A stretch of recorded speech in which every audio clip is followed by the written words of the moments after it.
Nos encontramos en la Sierra de Córdoba, muy cerca de Medina Zahara, y muy cerca del sitio donde estamos ahora, pues estaba el manantial del que se abastecía uno de los acueductos de la Córdoba romana, el que ha venido a llamarse pues el Aqua Augusta Vetus.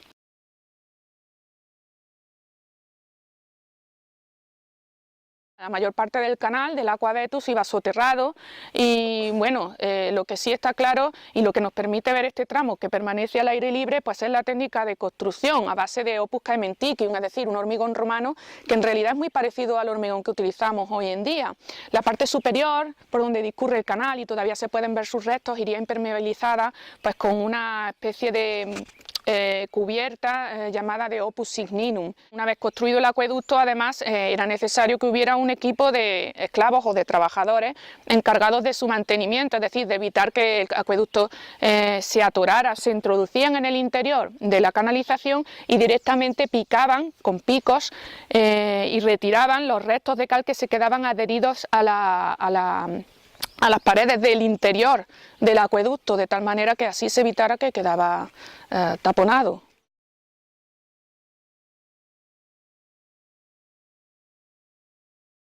Pues fue el más antiguo de todos, realizado a finales del siglo I antes de Cristo, seguramente patrocinado por Agripa. Se supone que abastecía de forma general a toda la ciudad. Sin embargo, como la ciudad fue creciendo a lo largo de los siglos, pues fue necesario posteriormente construir otros dos acueductos más, que ha venido a llamarse Aqua Nova Domitiana Augusta y otro más que ha venido a llamarse Acueducto de la Fontis Aurea, porque se supone que, bueno, al final de su recorrido hubo una fuente dorada.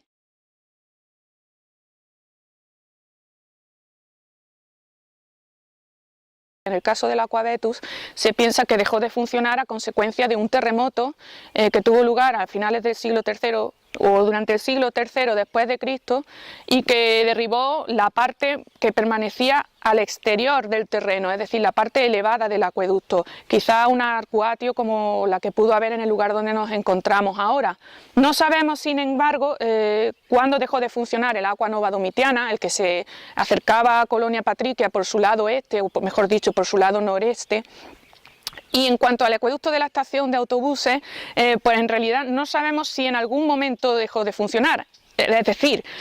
lo más interesante de esa canalización es que probablemente estuvo en uso continuado desde el mismo momento de su construcción hasta prácticamente nuestros días, porque realmente cuando se excavó pues aún contenía agua en su interior.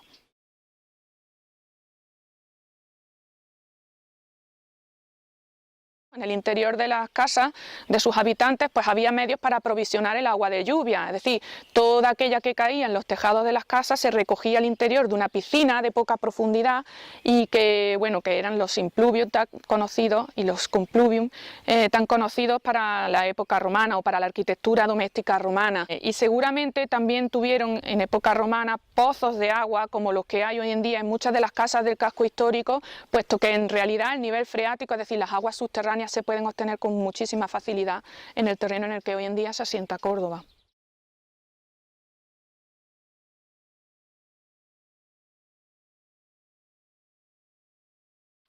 Sí que la hubo y además ha estado en funcionamiento prácticamente hasta principios del siglo XX.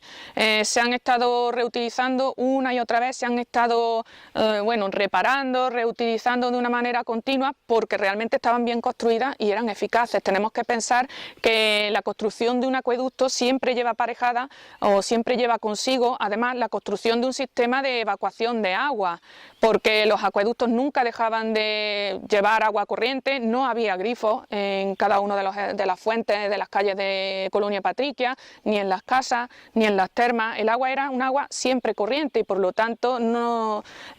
pues era necesario tener un sistema de abastecimiento que impidiera pues que todo quedara inundado. En algunos casos estaban realizadas con sillares, en otros casos estaban realizadas con Opus Caementicium, como los propios acueductos, y realmente pues resulta interesante comprobar pues que hace pocos años en la calle Alfonso XIII se encontraron los restos de una cloaca que estaba perfectamente en funcionamiento. Había casas que todavía evacuaban sus aguas negras en esa canalización, de la cual no tenemos duda pues que fue realizada en época romana.